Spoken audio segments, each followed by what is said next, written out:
MySubstation.com people. As I approach the desk. Oh shit, no, I didn't have glasses. Don't try to look into my eyes as a man thinketh. Yes, here we go. Got some homies with me. Oh shit. As long as they're willing to drink, it's all good. Autism awareness. Yeah, I got the homie Short Moscato with me. I got Nat Weed with me. Gentlemen. How are you? How are you? Oh man, I'm great. I'm super gravy. Super gravy, no rice, no potatoes, none of that. I don't know. Start talking to the people. Just talk. Go ahead. Well, I'm Nat Weed, producer, hip hop producer out of Buffalo, New York. Mm-hmm. It's my partner, Short Moscato. Short. We just dropped the album America Catastrophe on the 20th. That's this joint right here. Yeah. Make sure you cop the download or the physical. Yup. We're gonna send them to the Bandcamp. AmericaCatastropheBandcamp.com or hit us up and we bring it to you. Okay. Delivery service don't matter. Yes. Yup. Everything about it, from the name to the artwork, to the track selection, to the beat selection, to the thought process before it became anything, and then what was just going on through the whole thing. Let me see if I can take this. Yeah. I met Dom, Nat Weed. Mm-hmm. I met him at DBGB's outside of a rap show. Shout out to DBGBs. Yeah, they have they have the best shows. Mm-hmm. Really though nowadays. But we met outside DBGB's and through Cove actually. Shout out Cover. Shout out to Cove. He did the mixing on the CD and did some of the stuff on it. So, but I met through him and Dom we just kind of hit it off and I was like, let's work together, blah blah blah. So it took a little while and then finally we kind of got up and I played a couple joints and I mean within 10 minutes I think we were just like, yeah, we should just make a joint. Right. So like 10 minutes. I no bullshit. He went through like 3 beats. Like I want all of them. Come on. I was like, I want all 3 of them. So it kind of hit off like that, and then I had a dream. I no bullshit. Like I had a dream. I can't remember what it was about, but the word America Catastrophe. Yeah. Like I woke up and I was saying that shit in my head. I was like, America Catastrophe. Like that's crazy. Yeah. And it hit so many different levels. That word is like. That's dope as hell. So. I brought it to him and we just kind of were like, at first it was going to be this crazy conspiracy record, like some Lupe Fiasco and new shit. But we kind of toned it down to make it more about our American lives and how we're trying to survive. And then, Nat had the production and it was fucking fresh and just kind of all went like that. So, production wise, what goes into a quality session for you, or just completely crafting a beat from start to finish? Is that process the same, or how does the inspiration draw? How does that all work for you? You know what? I wish I could say it's the same every time, but if I'm in the mood, usually I'm alone, and nobody around, I can kind of get lost in that, creative element.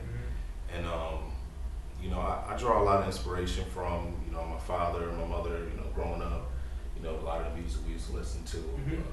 I was exposed to a lot of different kinds of genres and stuff. Right. So I try to incorporate a lot of that into the sound. Now, I don't necessarily have a direction from the beginning either. Like do I want this to be a R&B beat, or do I want this to be a trap beat? It more or less, I just let it take me where it takes me, and go from there.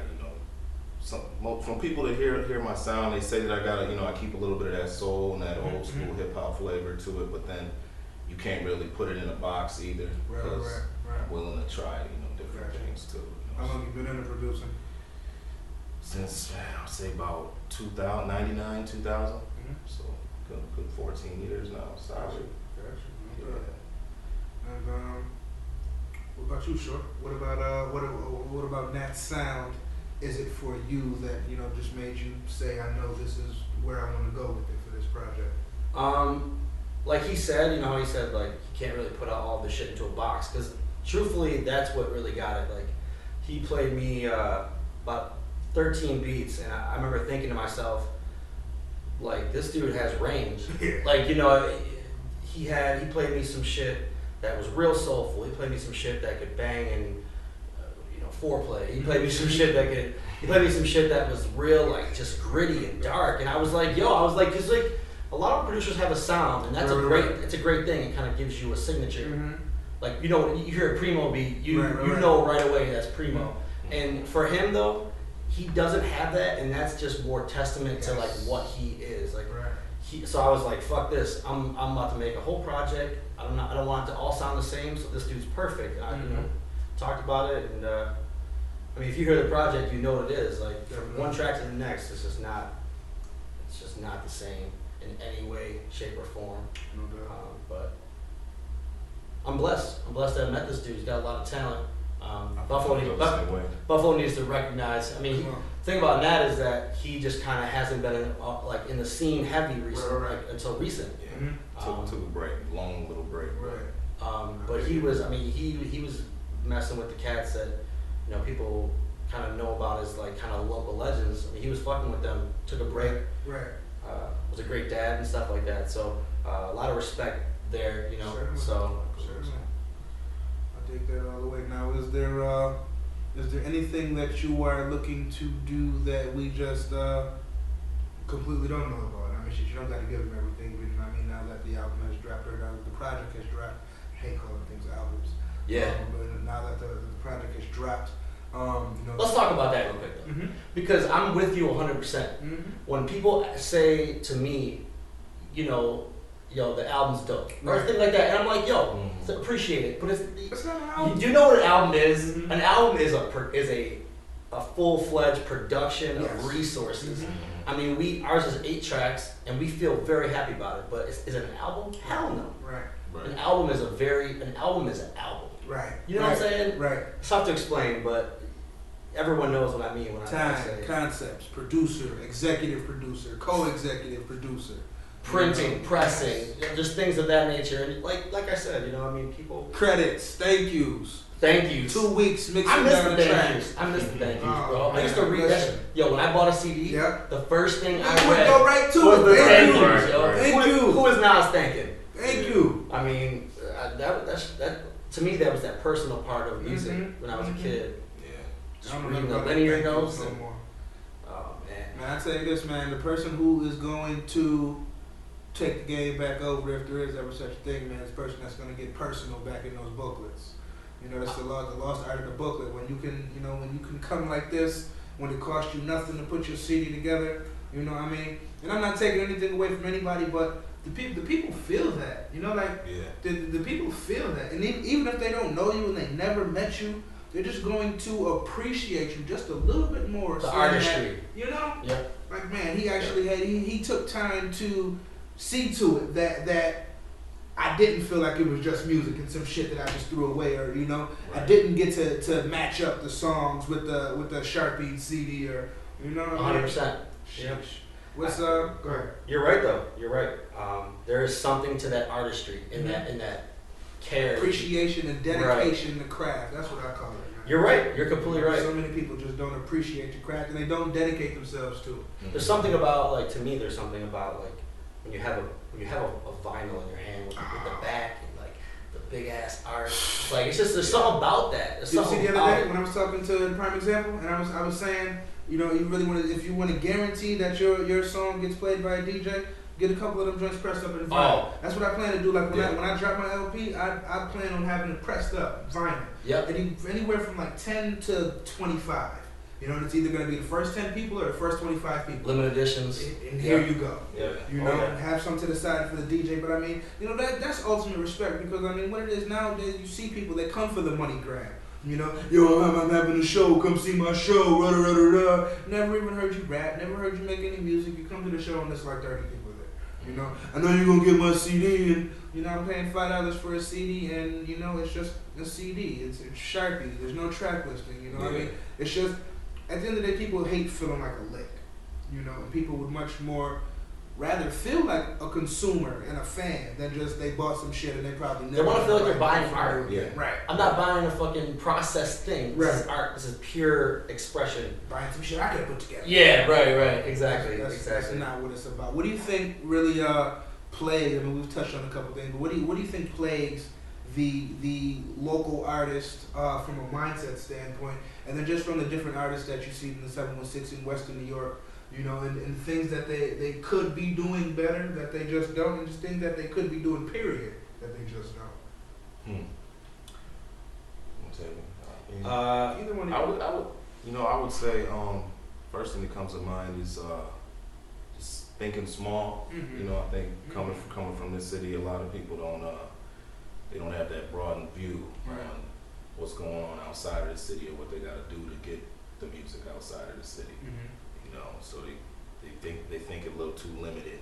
You know, a lot of that comes from the city though. You know, it's not a lot of growth. If we was in a city that had a lot more, you know, going on, it might be easier to think bigger. Mm-hmm. So, you know, people they need to think outside the box more. You know, that's probably the first thing that comes to mind all the time. Man, I completely agree. I think that, I think people do kind of cage themselves into an idea that this is all I can do. Right. Not intentionally per se. Mm-hmm. You know, they might have the pride to get it done, but they just don't have the drive to get it done. Gotcha. And honestly, like, we're all victims of it. That's why we're still here. You know, we kind of do our thing and just don't plug things into the world. It's kind of like a Buffalo trap. But honestly, the thing is that you see a lot of kids in Buffalo on, you know, their social networks. Talk that shit. They just whine, bro. Like we were just talking about off camera. They complaining about what you like, don't have. It's like I can't really usually like justify like saying, yo, that's a whine, but like I literally think all the time, like that dude is whining right now. Right. Like, yo, you hit me up for tickets. If you ain't hit me back, I'm inboxing you, I'm going by your crib. Like that to me is just kinda like you said, shoved down your throat. Mm-hmm. I feel like a lick. Yeah, it's not love. It's just I don't know. People are taking social network, and I think social networking is so big. Mm-hmm. It's great, but it's also a I fucking. got some tickets too if you need some. Show on the 23rd, waiting room. Waiting room 23rd. Hit up Chad. But yeah, I mean, like it's just you know what I'm saying. It's just you see some things, you're like, damn, that's just not the way to go about it. Like, you look like a bitch. I mean, like I just to put it in layman terms, like you just kind of look like I don't know, a bitch. A bitch. I mean, that's what it is. But there's a lot of dudes that grind and do it well. Yeah. Shout out to Matt Dukes. Yeah, like Dookie. Yo, I'll tell you one thing, and I'm talking for the whole. Yeah. Everyone in Buffalo knows Buffalo hip hop and what should happen if Dukes does not win the Art Voice Hip Hop of the Year, and that dude AJ Jordan wins it. I'm bugging. You're gonna see me on Twitter. I'm about to rip in the whole Art Voice staff. Like it's about to be real. Yeah. If Dukes doesn't, Dukes was just on tour in Europe. Can you name one Buffalo artist that's been on tour in Europe? Yeah, his name's Matt Dukes. Yeah, I can. I'm just saying, like people, like I'm saying, like it's just I don't care, man. I don't care. Like that's just what it should be. Period. And I'm sure shout out to Dukes though. He's a great kid and great, a really talented dude, and he deserves something like that. I mean, it's so minimal, right? Right. But he just he hasn't got it. I mean, he could have got it last year, the year before. I mean, fuck. You know, AJ Jordan, he's got a lifetime achievement contract with Art Voice. It seems like. What? Yo, I swear to God, I swear to God, he just makes fake Gmails and just votes. I swear to God, dude. But you know, whatever. Like, you know, if he really cares, you know, if that's his art, then shout out to the culture. Yeah, whatever. I don't care what music you make. Just don't be whack about it. No doubt. Be true to yourself, I guess. But who are you feeling from Buffalo? You know, from the 716. Anything Western New York? You know, what do you go to listen to other than yourself and not you know anything on a mainstream level? Don. Underground, okay. I mean, we got our brothers we fuck with. You know, Prime Example boys. Yes. You know, H&O. You know, some of the old school heads. We still fucking with those boys. We mentioned Covert already. Cove on the production tip. So, I mean, who else you would? I mean, I feel like I'm friends with so many people that are good artists. You know, one thing we tried to stay positive with the networking and shit. Like I don't know about you know Short so much what everybody used to fuck with, but for the most part, it's all positive. You know what I mean? So we all got each other's back, and that's another thing. A lot of people we need to do more of is not Talk be on that that shit. one man mission shit all the time. If someone's dope, show 'em some some love. love. You know what I mean? Right, man. I'll tell you who I'm feeling. Okay, I'm gonna just be straight out. West Side Gun, Gun, what That's up? like, yeah, definitely. Jay Skis. Skis. Man. Prime example, Cooley High. He's in Cooley. EBC. They Yeah. got Cove, Dr. Who, Mike Excel, all those people. I roll Dolo, but like I rode dope from state to state. But I'm affiliated with everyone. Like I Right. enjoy everyone's music. I feel like I have a great network of great artists, Right. and you got. I know you got JG's Kadir album up there. Kadir's dope. Yeah, Kadir came through the Cretaceous cipher. Yeah. That was dope. But yeah, I mean, like, there's good. Like, the bottom line here is there's great artists. Right. Like you said, Period. it's about how you market yourself, invest in yourself. The art, the talent is here. I mean, fuck, talent's Right. here. Like Right. we know that shit. Fuck. Yeah, like, it's all here. Does it get frustrating? Even if it's not you, like they just come and say, you know what, short fucking, we're not gonna grab you, but we're just, we're gonna grab somebody. Does it get frustrating that shit just doesn't happen? When you see somebody like Mad Duke's putting the work in, when you Yes. see somebody like Kadir putting the work in, Yes. and any number of us that are just even going out of town and doing internet radios or going to a coast-to-coast convention or anything like that, and then just every time you just come back and it's just like nothing, like nobody fucking sees this. Yeah. Yes. Everything you just said. It does get frustrating. It's you want to know what it takes. You want someone to make it, or make it's a loose term. Right. But you want someone to do it so you know that it's possible. Right. It kind of inspires you. Mm-hmm. Like, yeah, exactly what you said. Gotcha. Like, for real. So Gotcha. I know Dom feels the same way. Yeah. I don't know. There's a lot of talent. That's all I know. I know that. I do know that. There's a lot of bullshit. Mhm. A lot of talent. Mhm. So someone. Somewhat. I got Let's you. go. And let me ask you on that on the production side, why do you think that the quality of beat has gone down? Because one thing I hear people say, a lot is, man, everybody don't want to rap the same, but to me, it feels like everybody raps the same because a lot of these beats sound the same. Right. You can't have a Chief Keef rap on a Guru beat. You know what I'm saying? Right. Or Absolutely. you can't have a you can't have a Trinidad James flow on a Swiss Beats beat. Mm-hmm. You just can't, or on a Nokia beat, something like that, or even like a Pharrell beat, for real, Mm-hmm. And I mean there are a lot of Timberland, Yeah. just to keep on naming them, but I mean there are the right now producers, I call them the YouTube producers, where everything is boom boom trap, boom. I mean, and that shit is super whack if you ask me. Yeah. But is it more so the artist's fault, or is it that the job of the producer, or maybe the role of the producer just isn't really defined the way it used to be? Because I know me coming up, it was the DJ and it was the producer who was the fucking man. Period. And that's what you were looking for. Like, it was everything to have a Timberland beat. It was everything to have a Swiss beat, and now it's just a maybe fresh beat. Now it's not like that, Right. No, I feel you. I would say first, right off a jump, I think they go hand in hand. Mm-hmm. The rapping and the producing. So if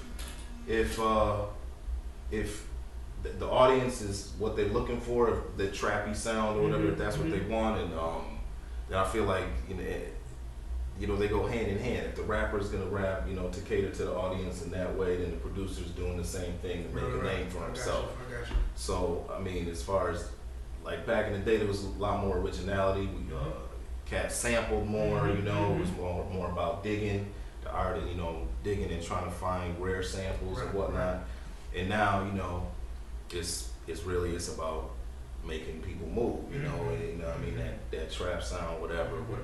So I mean, She gon' shake it like a red nose. Okay. Yeah. Yeah. when I hear that shit and it's so simple, it's almost a cop out to me. Right, it's like a right, cop-out. exactly. It's like that's the easy route. I could do that all day. Right, I yeah. can sit up here and I can pump them shits out all day. Right. But I'm not going to. I want to have to keep my originality and that's the difference. Where's the integrity? Man. Yeah. Do you want to just sell out and just do what you know is gonna sell and keep pumping out that shit? Nigga. I mean, real shit, man. Now, what do how do you guys do you get like I don't want to say like offended. I was talking to a prime example the other day, and we were making reference to this. You see the people, the not so much like one hit wonders, because it's not even so much like a one hit type of deal. It's just I was able to slide in and jump right on, and now I'm just I forget who I was talking to, and I'm saying that, about somebody like a Trinidad James. Like there's no way in the world that he can go further. He got a $6 million label deal.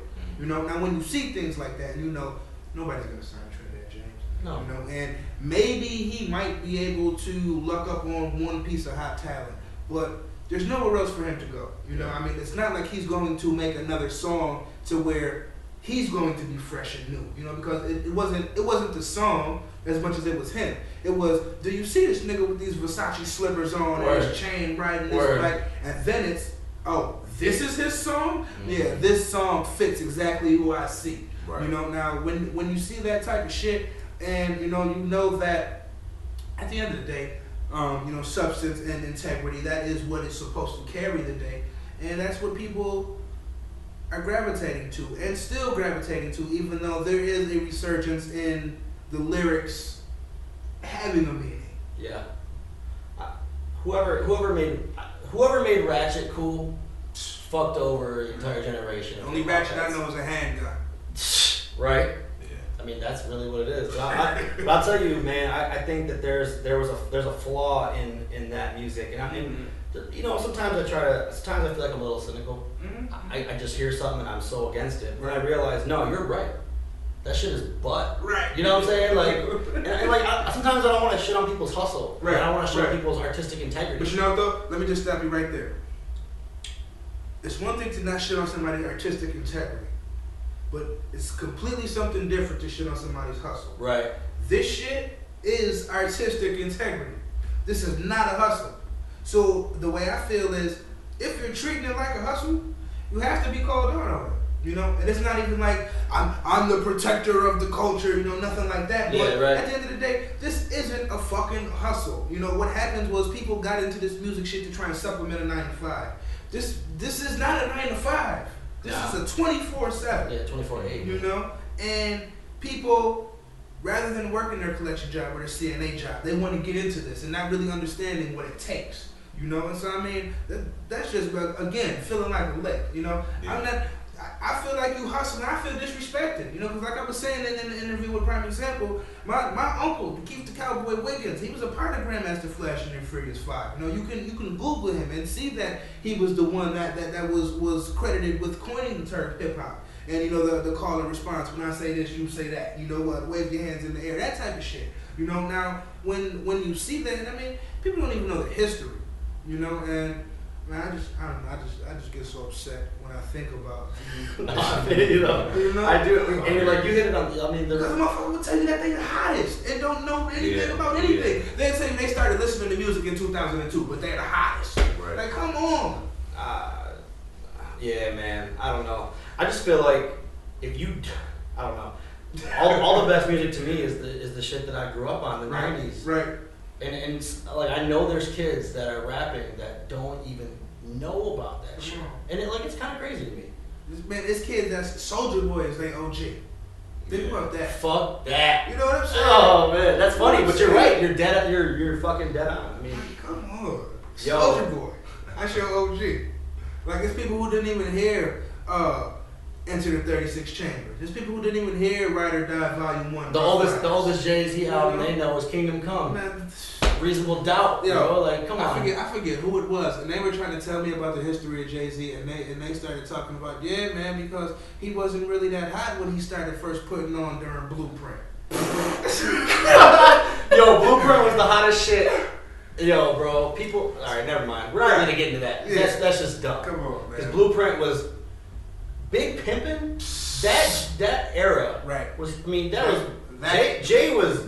Never mind. Man. Whoever said that. Yeah. apologize to Chad because that's ridiculous. What's next for sure? For me personally, I'm doing my first thing I ever put out in Buffalo as a project was last year. It was called Sex, Drugs, Losing Control. And I'm putting out part 2. Now part 2 is a part 2, but it's going to be Sex, Drugs, Losing Control, the album. Gotcha. I got tons of producers on there from Buffalo, a lot not from Buffalo. And that's what I'm working on next. It's going to be probably Thanksgiving-ish. I'm taking a lot of time with it. I'm probably going to record it with, shout out to Think A Lot Records, Elijah Hooks. Very talented producer, mixer, engineer. That's for me. I mean, Nat'll be on there with a beat. Yeah, that's what I'm next for me pretty much. I don't know. Nat's probably got some beat projects coming out about to blow people's heads off. So, I mean, yeah, pretty much. That's what it is. Couple beat tapes, you know. Now, how can they get to either one of you guys directly? You know, if it's about picking up, you know, some production. And let me ask you first. You know, I ask people this all the time.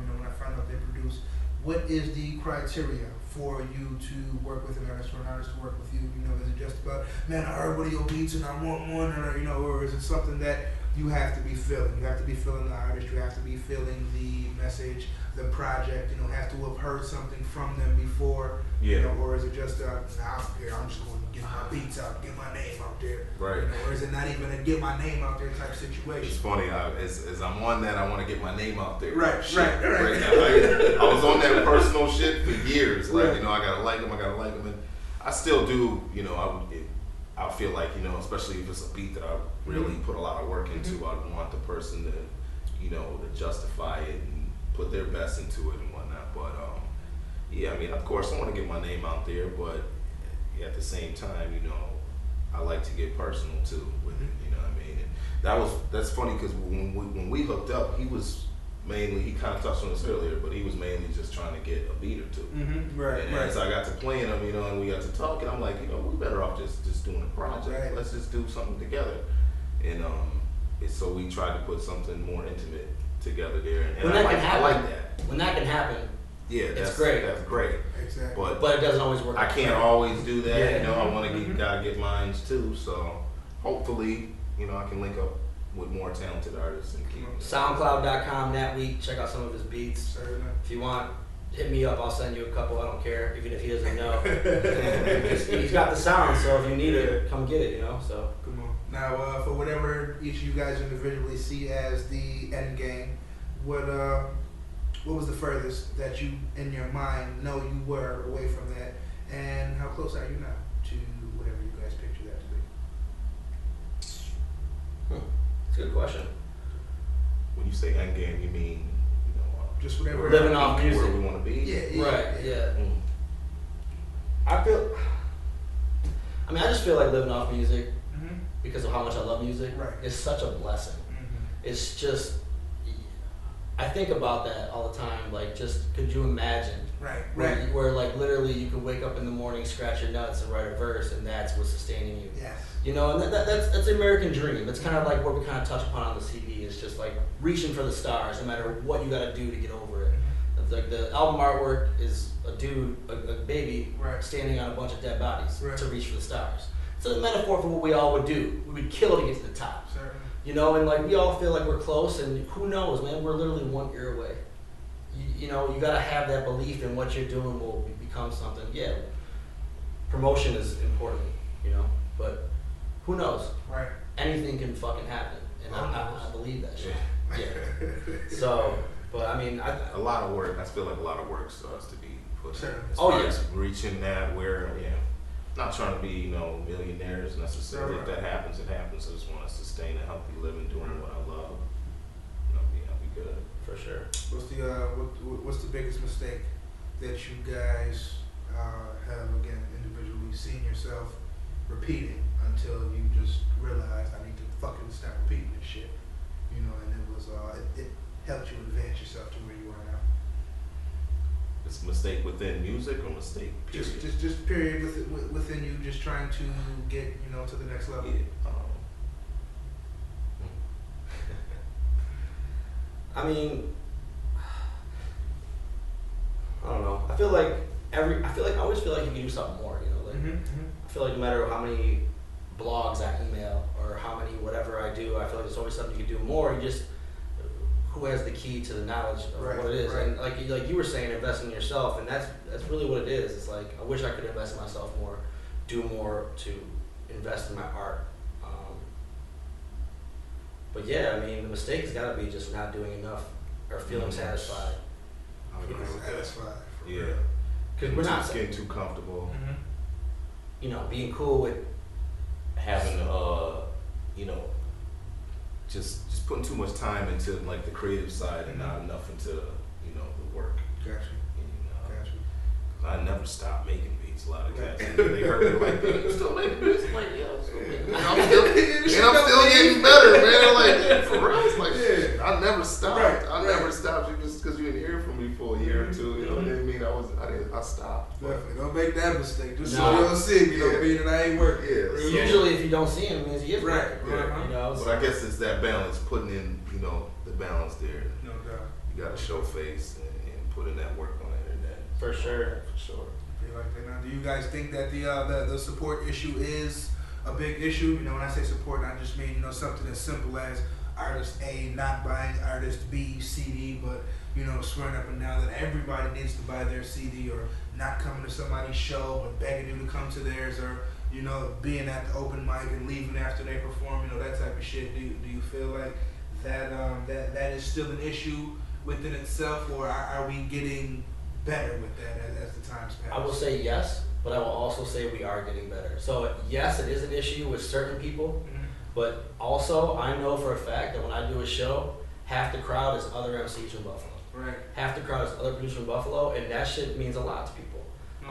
You know, being there for each other, and that happens a lot. Like people don't realize that, like in the Buffalo hip hop community, if you don't sit there and alienate yourself from each other, people are definitely out to like help each other out. They are. Just don't be a fucking asshole. Right.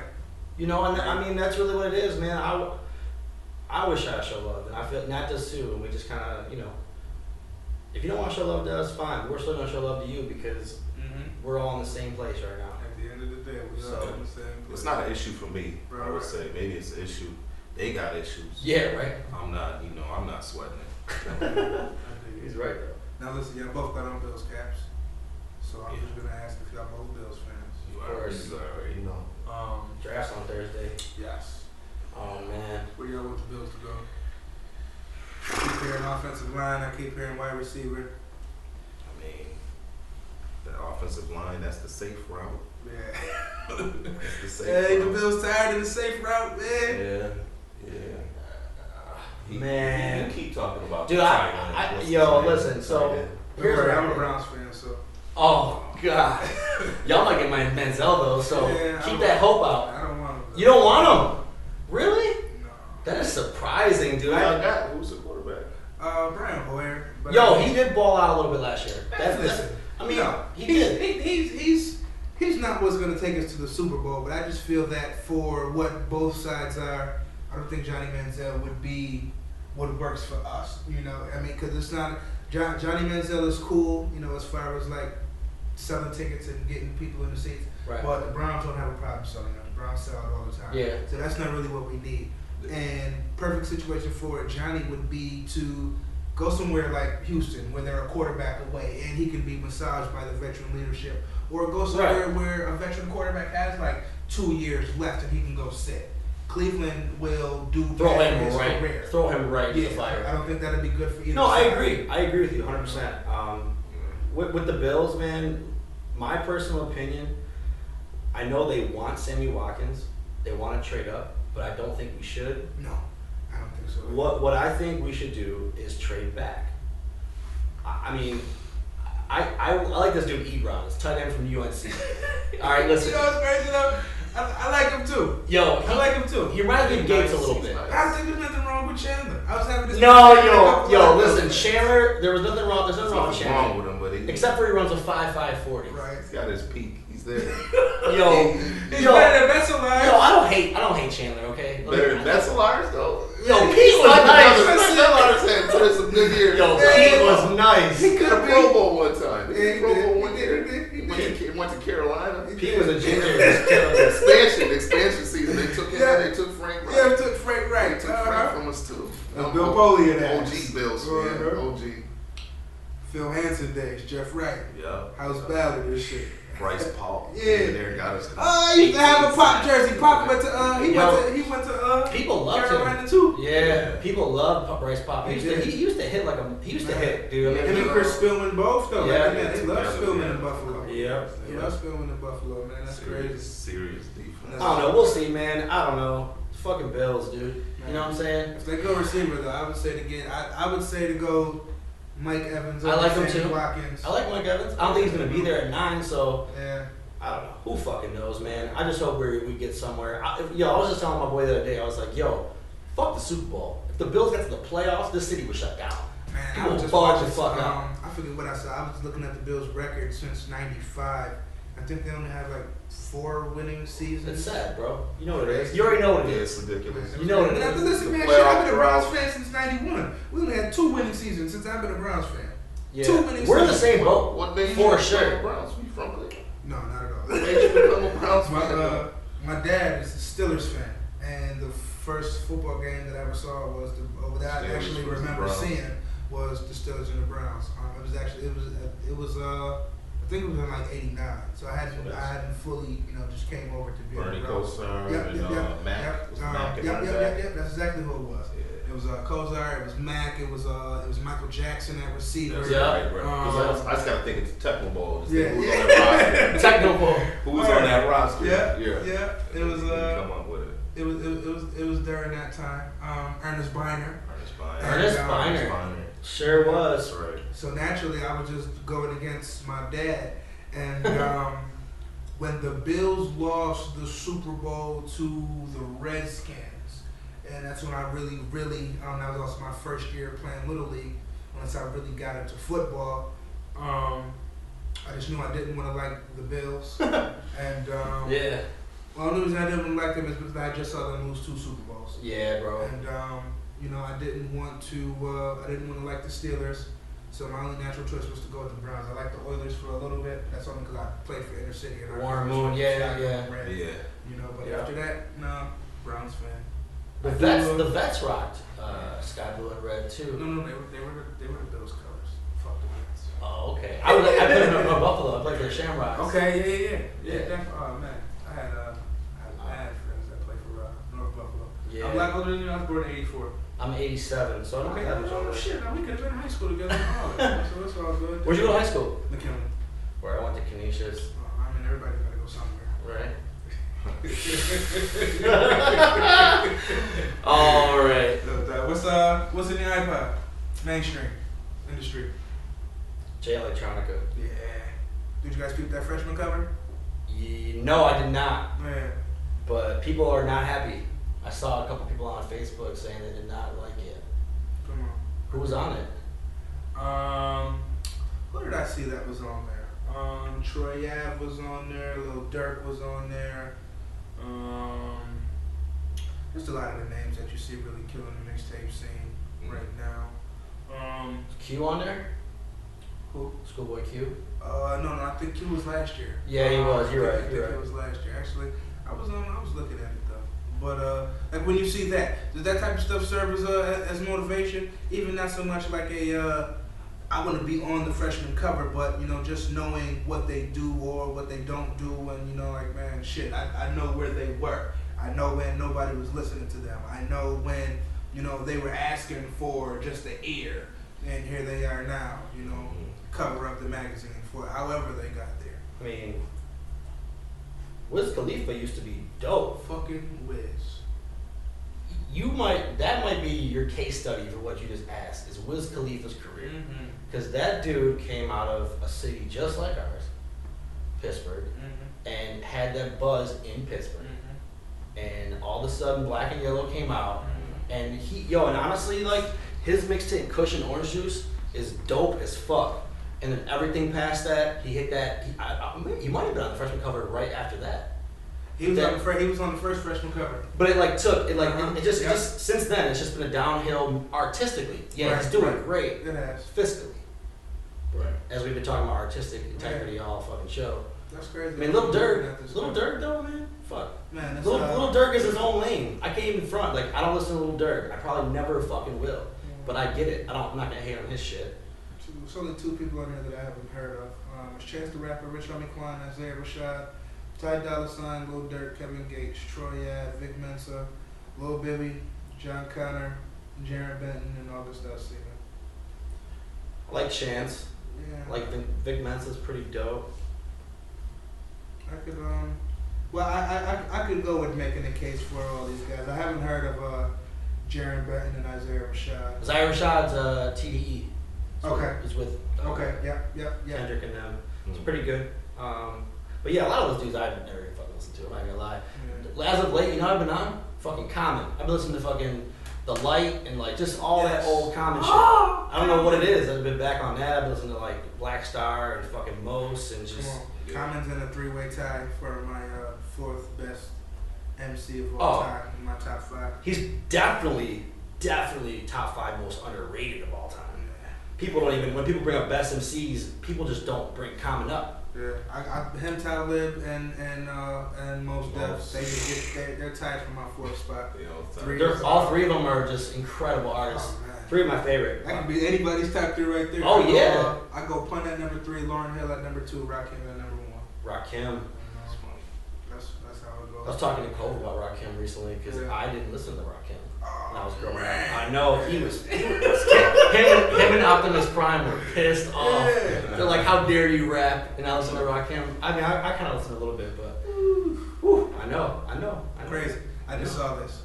Floyd Mayweather's payout for the Maidana fight. Did you guys see that? No. $14,815 per second, $888,889 per minute, $2,666,667 per round, $32 million in 6 minutes. But life isn't about money, so it's like that. If you could receive a payout other than money or fame from the music, what would be fair compensation? Because I mean, for me, I always say corny shit like the only thing I care about is making sure everybody around me is happy and comfortable. That's not corny at all. Right. You know what it is. It's the fucking truth, man. Yeah, if you talking non-monetary, just the love and respect. Yeah. I was gonna say, if someone says to you, your music did something, touch me. Yeah. That right there is incredible. I mean, money's great. We all wish we had more of it, but that shit right there is great, man. I mean, I could have $10 in my pocket when someone says they like my shit. I'm like, yo, that shit is way better than that $10. Right. So I mean, it's just. I think it's just, we talk about it all show. Just art, man. I just love it so much. Mm-hmm. We all love it. We all want to just see it grow, but it's kind of tough. Sure. So. Who knows? What you guys' direct interests outside of music? Books, midget porn, boxing. I mean, we touched on the bills, man. Outside of music and the bills. Yeah, fuck it. Oh. I think it. What do y'all feel about the preliminary rumors about them leaving the city, even though they can't leave for another 8 years at least? They can't move the bills, bro. It just can't happen. They can't. And when I say that, I mean that. Like, something will happen. Oh yeah. You just can't do that. Not here. And you know what's crazy is when they moved the Browns to Baltimore overnight in like 3 trucks. Listen, I don't even want to talk. That's crazy to me because that really happened. Motherfuckers just packed up the Browns overnight in the dark, and next day we're in Baltimore, and the fans woke up like, we don't have a team anymore. Like, that really happened. They did it in the dark. That is bananas. Like, what was that? That was, we were what? Like, that was 95. Yeah. It was of course 94. you know that. First season. When did the Browns come back? The fucking 99, 2000, the first year they came back is the year that the Ravens that shit blows my mind. The year we fucking came back is the year that the Ravens won the Super Bowl. Wow. And we drafted Tim Couch and William Green. Holy shit, you're right. Donovan McNabb and Clinton Portis. Wow. And they were so raw, they won the Super Bowl with Trent Dilfer. Come on. You could have been a Brown Super Bowl. That's crazy. No, I don't even want That is crazy, yo. I don't even. My mother bought me a Baltimore Ravens blanket and I burnt that shit. Until you just told me that, I didn't even know that was the truth. That same year, they won the Super Bowl. And I never like. I mean, Wow. I never. I mean, I wasn't brought up like that or nothing like that. I never did anything like rude or disrespectful. Certainly not, you know, like to my parents or anybody who bought me anything. Man, she bought me that fucking Ravens blanket and I set that shit right on fire. She thought that I would like them too. And this was in like this was 90. I think it was like 96. So I had already gone a full season without having the team. Yeah. So Yeah, that's crazy, dude. I always forget about that. yeah, That's Yeah. tough. I still to this day, you know, don't have the nicest things to say about Art Modell. Yeah. You know, fuck all that. What did we miss? Anything that we missed that we didn't touch on? Oh man, thanks for having us. Oh, Yeah, thank you. really I appreciate had a it. blast, man. You know, I'm not gonna let you get out of here without giving out no fires. So that's what I'm gonna do. I'm gonna go ahead and walk my happy ass off the camera. I'm gonna let you take the spotlight. The floor is yours. Go ahead and plug it one more time. Let them know anything that they need to know. Facebook, Twitter, Instagram, website. It's American Catastrophe. I'm the MC. Nat did the production. AmericanCatastrophe.bandcamp.com. If you don't know how to spell it, just figure it out. We got physical copies. If you hit up Nat Weed, Short Moscato, anywhere, we're all over the place. But we're doing shows all summer. If you're interested in booking us, just hit us up on any of the social networks. We'd be happy to work with you. Shout out to Chad Substation. And shout out to all you guys if you're watching. Thanks for watching. Thanks again, Chad. OneSubstation.com, people. You want to rap for him? My dog and pony show. I'm good, yo. Yes. I'm good, bro. Yo, everybody always feel like they have to. Nah, bro. Nothing. We got the CD. You can figure it out. Yes, we out of here, people. MySubstation.com. Be safe.